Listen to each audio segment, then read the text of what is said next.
TSPSC group 1 prelims come మెయిన్స్‌లో మనము ఇప్పుడు జియోగ్రఫీకి సంబంధించినటువంటి ద్వీపకల్ప భారతదేశంలోని అంశాలను మనం చర్చిస్తున్నాం. ఈ భారత భౌగోళిక స్వరూపాలైనటువంటి 5 విభాగాల్లో ఇది 5వ విభాగం ద్వీపకల్ప భారతదేశము. ఈ ద్వీపకల్ప భారతదేశంలో ఉన్నటువంటి 5 విభాగాల్లో దీవులనేవి చివరిది. ఈ దీవులనేవి ఐలాండ్స్ అనేవి సాధారణంగా 3 రకాలుగా ఏర్పడతాయి. ఒకటి కాంటినెంటల్ ఐలాండ్ అంటే ఖండభాగపు దీవులు. కొన్ని సందర్భాలలో ఖండభాగాలు సముద్ర భాగాల్లో చొచ్చుకుపోయి సముద్రంలోనే ప్రయాణిస్తూ అంటే అక్కడ విస్తరించి అక్కడక్కడ సముద్ర మట్టానికి ఎగువన కూడా విస్తరిస్తాయి. వాటిని ఖండదీవులు అంటాం. ఈ ఖండదీవులు అంటే కాంటినెంటల్ ఐలాండ్స్కి ఉదాహరణ కనుక మనం చూసినట్లయితే the best example is Madagascar. తూర్పు ప్రాంతం ఉన్న ప్రాంతం మడగాస్కర్. సో మడగాస్కరు, న్యూఫౌండ్లాండ్,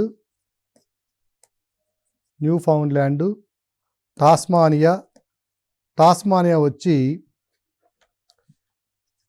ఆస్ట్రేలియాకి ఈశాన్యంగా ఉంటుంది చూడండి. టాస్మానియా, న్యూఫౌండ్లాండ్, శ్రీలంక, ఎల్యూజియన్ ఐలాండ్స్, ఎల్యూజియన్ దీవులు, ఇవన్నీ కూడా ఖండ దీవులకు ఉదాహరణ. అంటే ఇవన్నీ కూడా ఖండ భాగమే సముద్ర భాగంలోకి విస్తరించబడి సముద్ర మట్టానికి ఎక్కువగా అంటే ఎగువన ఉన్నటువంటి భూభాగం. వీటిని ఖండదీవులు అంటాం. మొదటిది. రెండవది వచ్చి అగ్నిపర్వత దీవులు అంటే వోల్కనిక్ ఐలాండ్స్. ఇవేమిటంటే సముద్రంలో అగ్నిపర్వతాలు సంభవించడం అనేది సాధారణం. ఎందువల్ల ఇంతకుముందు సెషన్స్లో మనం తెలుసుకున్నాం. ఈ అగ్నిపర్వతాలు కానీ భూకంపాలు కానీ ఎక్కడ ఏర్పడతాయంటే పలకల సరిహద్దు ప్రాంతాల్లో ఏర్పడతాయి. భూభాగంలో భూమికి ఒక 400 కిలోమీటర్ల లోపల సరిహద్దులు ఉంటాయి. ఈ రెండు ఒకదానితో ఒకటి కలవడము లేదా విడిపోవడం జరిగే సందర్భంలో భూకంపాలు లేదా అగ్నిపర్వతాలు సంభవిస్తుంటాయి. ఈ అగ్నిపర్వతం సంభవించినప్పుడు విస్ఫోటనం చెందినప్పుడు వోల్కనిక్ ఎరప్షన్ అయినప్పుడు ఏమవుతుందంటే magma will come outside and will be spread over the sea. అంటే సముద్ర భాగం యొక్క కింది భాగంలో ఇది వ్యాపించుతుంది. అబిస్సల్ ప్లేన్ మీద కానివ్వండి, కాంటినెంటల్ షెల్ఫ్ కానివ్వండి, కాంటినెంటల్ రైజ్ కానివ్వండి, ఈ ప్రాంతాల్లో వ్యాపిస్తుంది సముద్ర భాగాల్లో. అవి క్రమంగా కొన్ని సందర్భాలలో సముద్ర మట్టానికంటే పైకి కూడా విస్తరిస్తాయి. వీటిని వోల్కనిక్ ఐలాండ్స్ అంటాం. వీటికి బెస్ట్ ఎగ్జాంపుల్ ఏమిటంటే క్యానరీ దీవులు, మారిషస్ దీవులు, మడగాస్కర్ కాదండి, క్యానరీ దీవులు, తర్వాత అజోర్ దీవులు. ఇవి నార్త్ అట్లాంటిక్ ఓషన్లో ఉంటాయి. సో ఇవన్నీ కూడా అగ్నిపర్వత దీవులకు ఉదాహరణ. ఇక మూడవ దీవుల్ని కనుక మనం పరిశీలించినట్లయితే పగడపు దీవులు. వీటిని కోరల్ రీఫ్ ఐలాండ్స్ అంటాం, కోరల్ ఐలాండ్స్ అని అంటాం. ఈ పగడపు దీవులు అనేవి, కోరల్ రీఫ్స్ అనేవి ఎక్కడ ఎక్కువగా విస్తరించి ఉంటాయంటే ట్రోపికల్, సబ్ ట్రోపికల్ రీజియన్స్లో మాత్రమే పగడపు దీవుల్ని మనం గమనించగలం. ఇవి ఎలా ఏర్పడతాయంటే these are the remnants of the detritus animal in the continental shelf. సముద్ర భాగంలో ఉన్నటువంటి ఖండ తీరపు అంచు ఏదైతే ఉందో ఆ ప్రాంతంలో, తక్కువ లోతున్న ప్రాంతంలో, సూర్యరశ్మి ఎంతవరకు అయితే ప్రసరిస్తుందో అంత లోతు ఉన్న ప్రాంతంలో ఈ పగడపు దీవులు లేదా కోరల్ రీఫ్స్ అనేవి థ్రైవ్ అవుతాయి, నివసిస్తాయి. సో ఈ ప్రాంతంలో అక్వాటిక్ లైఫ్, సముద్ర జలచరాలన్నీ కూడా ఎక్కువగా నివసించే ప్రాంతం. ఎందుకంటే ఈ ప్రాంతంలో వాటికి అవసరమైనటువంటి ఫుడ్ చైన్ అనేది బాగా డెవలప్ అయి ఉంటుంది. ఇక్కడ భారీ సైజులో ఉన్న జంతువుల నుంచి చిన్న సైజులో ఉన్న జంతువుల వరకు చనిపోయినప్పుడు ఆ కళేబరాలలో ఉన్నటువంటి కార్బోనేట్స్, బైకార్బోనేట్స్ పోగయి క్రమంగా కొంతకాలానికి సముద్ర మట్టానికి ఎగువకు వస్తాయి. వీటి ద్వారా ఏర్పడినటువంటి దీవులను ఏమంటామంటే పగడపు దీవులు అంటున్నాం. వీటికి ఉదాహరణ బెస్ట్ ఎగ్జాంపుల్ ఏమిటంటే Saint Martin's island. Saint Martin's island ఇది బంగ్లాదేశ్లో ఉందండి. ఇది ఇంతకుముందు సివిల్స్ ప్రశ్న అండి, సివిల్స్లో వచ్చినటువంటి ప్రశ్న. అలాగే భారతదేశంలోని లక్షద్వీపులు, అలాగే great barrier reef, great barrier reef ఇది ప్రపంచంలోనే అత్యంత పెద్దదైనటువంటి పగడపు దీవి. ఎక్కడుందంటే ఈశాన్య ఆస్ట్రేలియా దగ్గర ఉంటుంది. దీని మీద కూడా సివిల్స్లో ఒక 2-3 సంవత్సరాల క్రితము వరుసగా ప్రశ్నలు అడగడం జరిగింది. ఎన్విరాన్మెంటల్ ఇష్యూస్ మీద దీని మీద అడగడం జరిగింది. సో ఈ విధంగా దీవుల్ని మనం 3 రకాలుగా చూడవచ్చు. భారతదేశానికి వచ్చేసరికి మనము 2 రకాలైన దీవులను చూస్తున్నాం.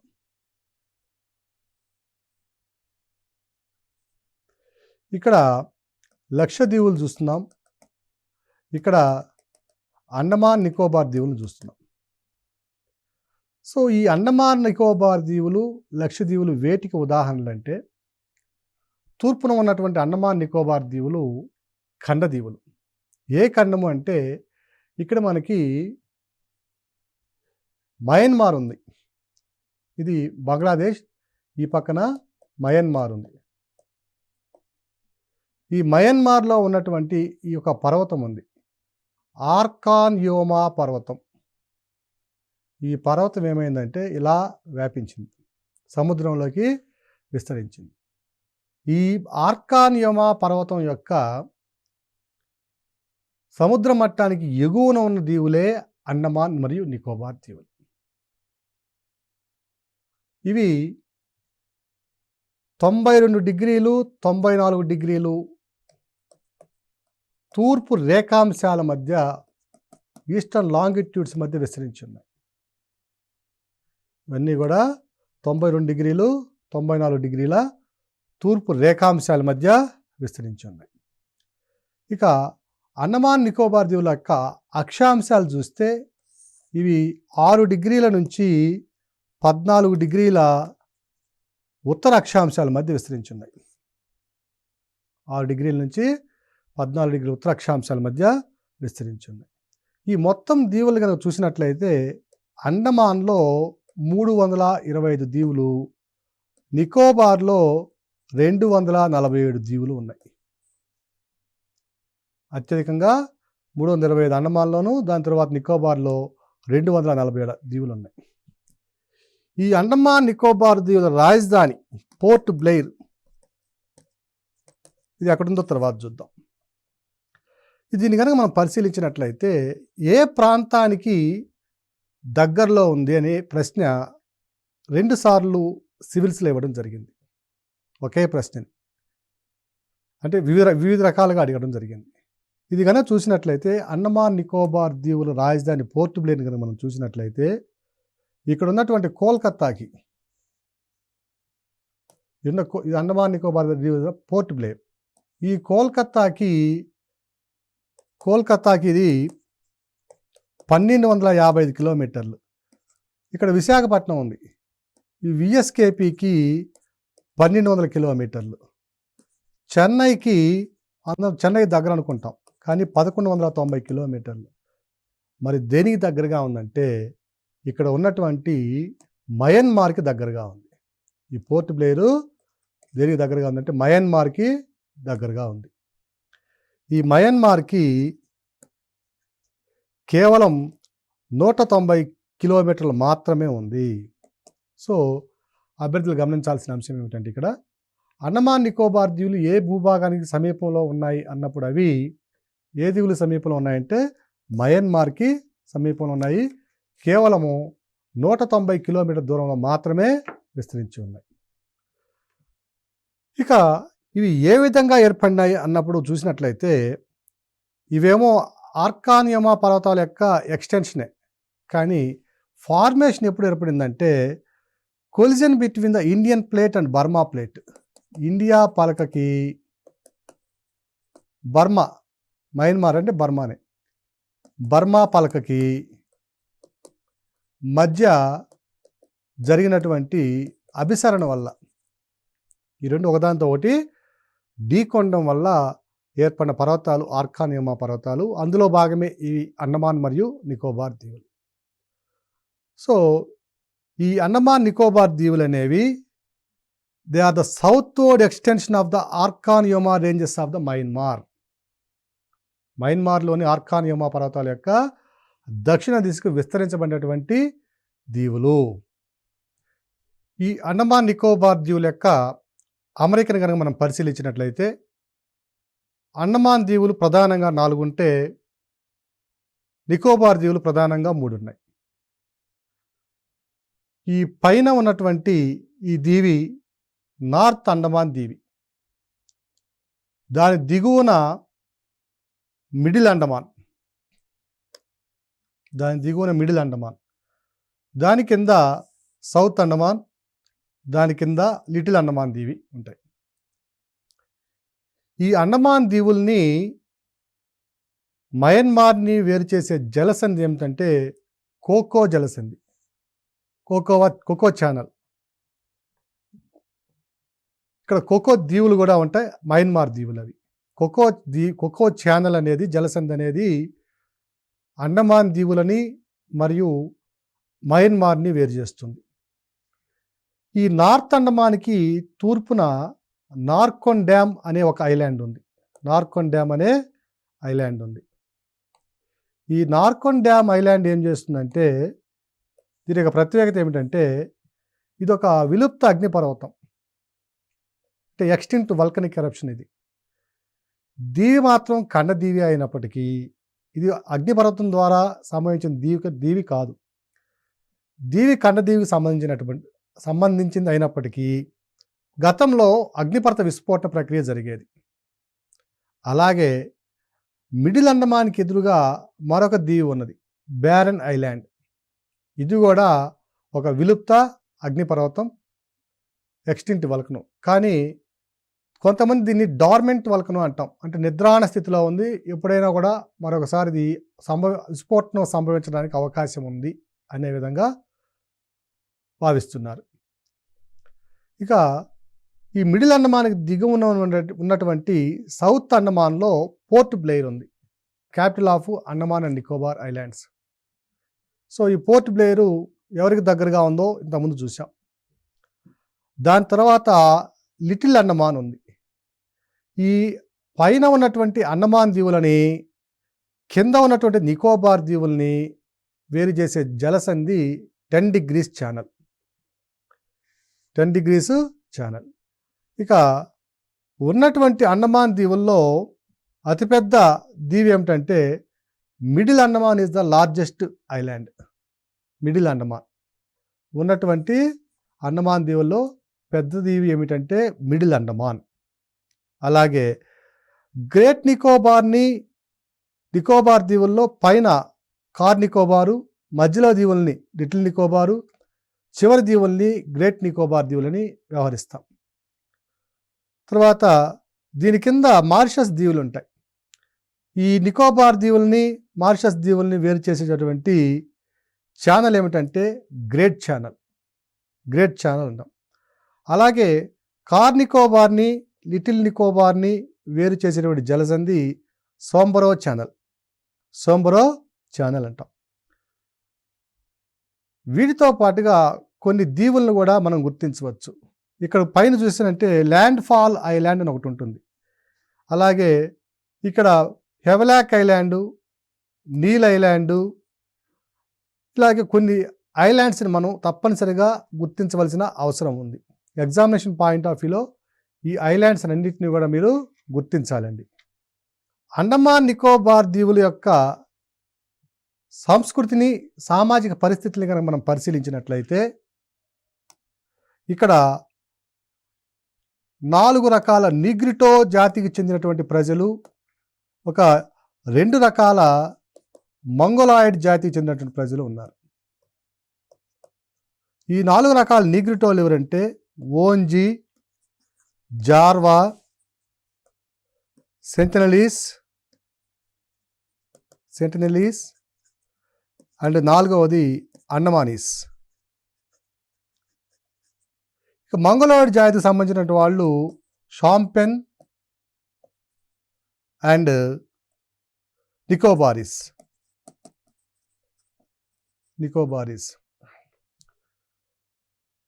26 డిసెంబర్ 2004 సంభవించినటువంటి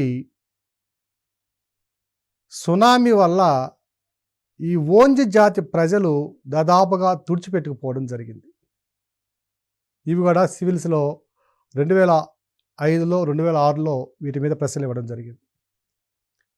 కేవలం 7 మంది మాత్రమే నిలబడితే బతకగలిగితే వారిని భారత ప్రభుత్వం ఆ జాతిని రక్షించడం కోసం అనేక చర్యలు తీసుకున్నప్పటికీ వారికి ఉన్నటువంటి ఒక ప్రమాదకరమైనటువంటి వ్యసనం వల్ల వారిలో ప్రత్యుత్పత్తి సామర్థ్యం కూడా తగ్గిపోయింది. బీడీలు తాగడం, సారా తాగడం వల్ల వారి యొక్క ఆరోగ్య పరిస్థితులు క్షీణించి టీబీ జబ్బుతో వాళ్ళు అందరూ బాధపడుతున్నారు. మిగిలిన జాతులు వాళ్ళు ఏవైతే ఉన్నారో, రేసెస్ ఏవైతే ఉన్నాయో, జార్వా, సెంటినలీసు, అండమానీసు, షాంపెను, నికోబారీసు, వీళ్ళందరూ కూడా కొంత తెలివితో సునామీని గ్రహించి ముందుగానే అక్కడ ఉన్నటువంటి ఎత్తైన ప్రాంతాలకు వెళ్ళడం వల్ల కొంతవరకు వారు తమ ప్రాణాలని రక్షించుకోగలిగారు. ఇక వారు మాట్లాడే కనుక భాషకు కనుక వచ్చినట్లయితే మనము మొట్టమొదటి అత్యధికంగా మాట్లాడే భాష బెంగాలీ. 26% మంది మాట్లాడతారు. హిందీ 18.2% మంది. తరువాత తమిళ్ 17.6%, తెలుగు 12.8%, మలయాళ్ 8.1%, దాని తర్వాత నికోబారీస్ 8%. సో ప్రధానంగా మాట్లాడే భాష బెంగాలీ భాష. రిలీజియన్కి వస్తే మతపరమైనటువంటి అంశాన్ని పరిశీలిస్తే హిందూ మతము 69.5%, క్రిస్టియన్స్ 21.7%, ముస్లిమ్స్ 8.5%. ఇవి వారి యొక్క మతపరమైన అంశాలు. ఇక ఎకానమీ, ఆర్థికపరమైన అంశానికి వస్తే ప్రధానమైన పంట వరి, దాని తర్వాత కోకోనట్, వరి, కొబ్బరి అధికంగా పండిస్తారు. అలాగే జ్యూరిస్డిక్షన్ కనుక వచ్చినట్లయితే అంటే వారి యొక్క కోర్టుని కనుక మనం పరిశీలించినట్లయితే కోల్కతా హైకోర్టు వీరి యొక్క జ్యూరిస్డిక్షను. కోల్కతా హైకోర్టుకు సంబంధించిన సర్క్యూట్ బెంచ్ని పోర్ట్ బ్లెయిర్లో ఉంచడం జరిగింది. పోర్ట్ బ్లెయిర్లో దాన్ని నెలకొల్పడం జరిగింది. ఇక లక్షద్వీపులకు వచ్చినట్లయితే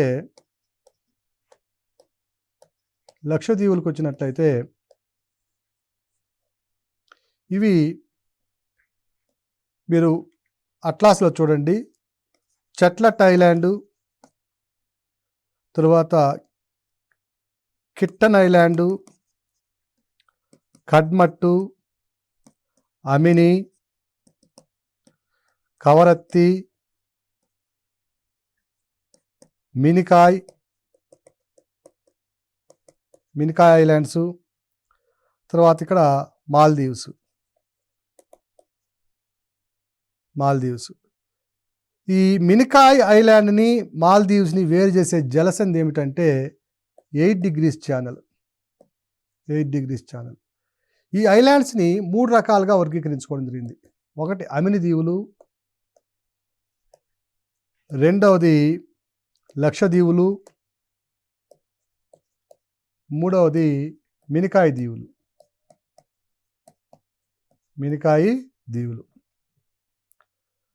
ఇక్కడ ప్రధానంగా 6 ఐలాండ్స్ ఉన్నాయి. 6 కూడా ప్రధానమైనవి అమిన్ దీవులు, లక్షద్వీపులు, మినికాయ్ దీవులు. మొత్తం ఐలాండ్స్ దీవుల సంఖ్య 37. సో ఈ 37లో కూడా దీవుల్లో కూడా 92% అటవీ ప్రాంతమే. 92% అటవీ ప్రాంతమే. చార్లెస్ డార్విన్ ఏం చెప్పాడంటే దీనికి సంబంధించి 1842లో ఇక్కడ ఆయన అంశం ప్రకారం 1842లో ఏమైందంటే ఒక అగ్నిపర్వత దీవి అనేది మునిగిపోవడం వల్ల ఈ దీవులు అనేవి, ఆ పగడపు దీవులు అనేవి ఏర్పడడానికి కారణమైందని చెప్పడం జరిగింది.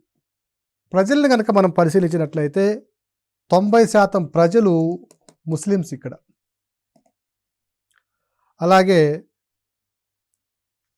ప్రధానమైనటువంటి పంటలను కనుక మనం పరిశీలించినట్లయితే ప్రధానమైన పంట కొబ్బరి. వీరి వృత్తి ఏమిటంటే ఇంకొక వృత్తి పడవలు తయారు చేయడం ప్రధానమైన వృత్తి. మరొక ప్రధానమైన అంశం ఏంటంటే టూనా చేపలు ఈ ప్రాంతంలో లభించడానికి అవకాశాలు ఎక్కువగా ఉన్నాయి. ఒక ఎయిర్పోర్ట్ ఉందండి. ఆ ఎయిర్పోర్ట్ పేరు అగత్తి. లక్షద్వీపుల్లో ఉన్నటువంటి ఎయిర్పోర్ట్ పేరు అగత్తి. దీని యొక్క జ్యూరిస్డిక్షను ఎర్నాకుళం. దీని యొక్క హైకోర్టు వచ్చి ఎర్నాకుళం. లిటరసీ రేటు, అక్షరాస్యత కనుక పరిశీలించినట్లయితే అత్యధికంగా అక్షరాస్యత కలిగినటువంటి దీవి కేంద్రపాలిత ప్రాంతం. సో దాదాపుగా 91.85% అక్షరాస్యత ఉంది. అత్యధిక అక్షరాస్యత కలిగిన వాటిల్లో ఇదొకటి, 91.8%. 1964 వరకు దీని యొక్క అడ్మినిస్ట్రేటివ్ క్యాపిటల్ కవరత్తి ఉండేది. ఈ అడ్మినిస్ట్రేటివ్ క్యాపిటల్ 1964లో కవరత్తి నుంచి అగత్తికి మార్చబడింది. కేరళ నుంచి లక్షద్వీపుల్లో ఉన్నటువంటి అగత్తికి మార్చబడింది. సో ఇవి లక్షద్వీపులకు సంబంధించినటువంటి అంశాలు. ఇక మరొక అంశం, ద్వీపకల్ప భారతదేశంలోని మరొక అంశము సముద్ర తీర ప్రాంతాలు, కోస్టల్ ప్లెయిన్స్. సముద్ర తీర ప్రాంతాలు, కోస్టల్ ప్లెయిన్స్. ఈ కోస్టల్ ప్లెయిన్స్ మీద ప్రిలిమినరీ పాయింట్ ఆఫ్ వ్యూలో అంతగా చర్చించుకోవడానికి ఏమీ లేకపోయినప్పటికీ మెయిన్స్ పాయింట్ ఆఫ్ వ్యూలో కొంతమేర మనం చర్చిద్దాం. ఈ సముద్ర తీర ప్రాంతాలు కనుక మనం చూసినట్లయితే తీర ప్రాంతంలో ఉన్నటువంటి మైదానాలు కేవలం తూర్పు తీరంలో మాత్రమే చూడవచ్చు. ఆ మైదానాలు కూడా అధికంగా ఎక్కడ అభివృద్ధి చెందాయంటే మహానది, గోదావరి, కావేరి, కృష్ణ, ఈ ప్రాంతాల్లో, కృష్ణా కావేరి ప్రాంతాల్లో అభివృద్ధి చెందాయి. అత్యధిక వెడల్పు కలిగినటువంటి మైదాన ప్రాంతం, తీర మైదానం గోదావరి ముఖద్వారం వద్ద మనం గమనించవచ్చు. గరిష్టంగా 120 కిలోమీటర్ల వరకు ఈ తీర మైదానం విస్తరించింది. ఇక పశ్చిమ తీరానికి వస్తే మైదాన ప్రాంతం ఉండదు. పశ్చిమ ప్రాంతంలో మైదాన ప్రాంతం లేకుండా ఈ పశ్చిమ కనుమలు ఆల్మోస్ట్ తీర ప్రాంతంతో కలిసే నడుస్తాయి. అదేవిధంగా తూర్పు తీర మైదానంలో కనుక చూసుకున్నట్లయితే వ్యవసాయం చాలా ఇంటెన్సివ్ అగ్రికల్చర్, చాలా అధిక ఒత్తిడితో కూడినట్టు వ్యవసాయాన్ని చూడవచ్చు. పశ్చిమ తీర ప్రాంతంలో కనుక చూసినట్లయితే plantation crops, tea, coffee, rubber, cashew nut, జీడి మామిడి, కొబ్బరి, ఇవి ప్రధానమైన పంటలుగా మనం గమనించవచ్చు. పశ్చిమ తీరం కన్నా కూడా తూర్పు తీరం అధిక సమస్యలను ఎదుర్కొంటుంది. ఆ సమస్యలను కనుక పరిశీలించినట్లయితే మొదటిది ఇంటెన్సివ్ అగ్రికల్చర్, రెండవది గడిచిన 20-30 సంవత్సరాల నుంచి భారతదేశంలో ఆక్వాకల్చర్ బాగా అభివృద్ధి చెందిన క్రమంలో అనేక ప్రాంతాలలో, తీర ప్రాంతాలలో ఆక్వాకల్చర్ యొక్క, ఈ రొయ్యల సాగు, చేపల సాగు, ఈ కల్చర్ యొక్క తీవ్రత పెరిగి భూగర్భ జలాలు అడుగంటిపోతున్నటువంటి పరిస్థితి ఉంది. అలాగే అధిక మొత్తంలో రసాయన ఎరువులు, రసాయనాలను వాడడం వల్ల ఈ నేలలోని భూగర్భ జలాలు కూడా విషతుల్యం కావడం గమనిస్తున్నాం. వీటితో పాటుగా తూర్పు తీర ప్రాంతంలో ఉన్నటువంటి విశాఖపట్నం, ఈ ఓడరేవు ఉన్నటువంటి ప్రాంతంలో సముద్ర జలాలు, చాలా విషపూరితంగా అంటే కాలుష్య ప్రభావానికి గురి అయ్యాయి. కోస్టల్ కారిడార్ ప్రాజెక్టు వల్ల ఈ తీరం వెంబడి నిర్మిస్తున్నటువంటి రహదారుల వల్ల అవస్థాపనా సౌకర్యాలు పెరుగుతున్నప్పటికీ భవిష్యత్తులో మరింత ఒత్తిడిని ఈ తూర్పు తీర ప్రాంతం ఎదుర్కోబోతున్నట్లుగా మనం గమనించవచ్చు. పశ్చిమ బెంగాల్ ప్రాంతంలో కోల్కతా ప్రాంతంలో కూడా సముద్ర జలాలు విషతుల్యంగా మారడం, ఈ పశ్చిమ బెంగాల్ ప్రాంతంలోని చేపలు కూడా దాదాపుగా విషం అంటే అధిక రసాయనాలతో కూడినటువంటి ఈ బయోమాగ్నిఫికేషన్కి గురయ్యి అవి కూడా కొన్ని జాతులు అంతరించే ప్రమాదానికి చేరుకున్నట్లు మనం గమనించవచ్చు. సో ఈ పశ్చిమ తీర ప్రాంతాన్ని కనుక పరిశీలించినట్లయితే ఈ తీర ప్రాంతంలోని ప్లాంటేషన్ కల్చర్ వల్ల ఏవైతే సహజ స్వభావంగా ఉన్నటువంటి అడవుల్ని నిర్మూలించి వాటి స్థానంలో టీ, కాఫీ, రబ్బర్, క్యాజునట్ తదితర ప్లాంటేషన్ పంటలను మనం సాగు చేయడం వల్ల జీవ వైవిధ్యం కూడా చాలా వరకు దెబ్బతిన్నటువంటి పరిస్థితి మనం గమనించవచ్చు. పశ్చిమ కనుమల్లో అధిక భాగం హ్యూమనైజేషన్ అంటే మానవ యొక్క చొరబాట్లు అధికం కావడం, కట్టడాలు నిర్మించడం, జన సముదాయాలని జనావాసాలను ఏర్పరచడం, కొన్ని పరిశ్రమలు నిర్వహించడం, వీటన్నింటి వల్ల కూడా ఇవి కూడా చాలా వరకు ఒత్తిడికి లోనవుతున్నాయి. ఫలితంగా ఈ ప్రాంతంలో కూడా కాలుష్య ప్రభావము దాని ఫలితంగా జీవ వైవిధ్యానికి అనేక రకాలైన ముప్పులు ఏర్పడడం జరుగుతున్నాయి. వీటితో పాటుగా పశ్చిమ కనుమల్లో ఉన్నటువంటి మైనింగ్ కార్యకలాపాలు కూడా ఈ పరిస్థితిని మరింత దిగజారుస్తున్నాయి. సో అభ్యర్థులందరూ కూడా ఈ తీర ప్రాంతాలు ఎదుర్కొన్న సమస్యలను మరింత విపులంగా చర్చించి మీకు ఉన్నటువంటి మరింత ఇన్ఫర్మేషన్తో ఒక ఎస్ఏ క్వశ్చన్కి ఆన్సర్ని తయారు చేసుకోవాల్సిందిగా అభ్యర్థిస్తున్నాం. ఇంతటితో ద్వీపకల్ప ప్రాంతానికి సంబంధించినటువంటి వివిధ భూస్వరూపాలను పరిశీలించడం జరిగింది. అందులో ప్రధానంగా పీఠభూములు, తరువాత ద్వీపకల్ప భారతదేశంలోని కొండలు, ఆరావళి, వింధ్య, సాత్పుర, పశ్చిమ కనుమలు, తూర్పు కనుమలు వీటన్నిటిని కూడా సమగ్రంగా చర్చించడం జరిగింది. ధన్యవాదాలు.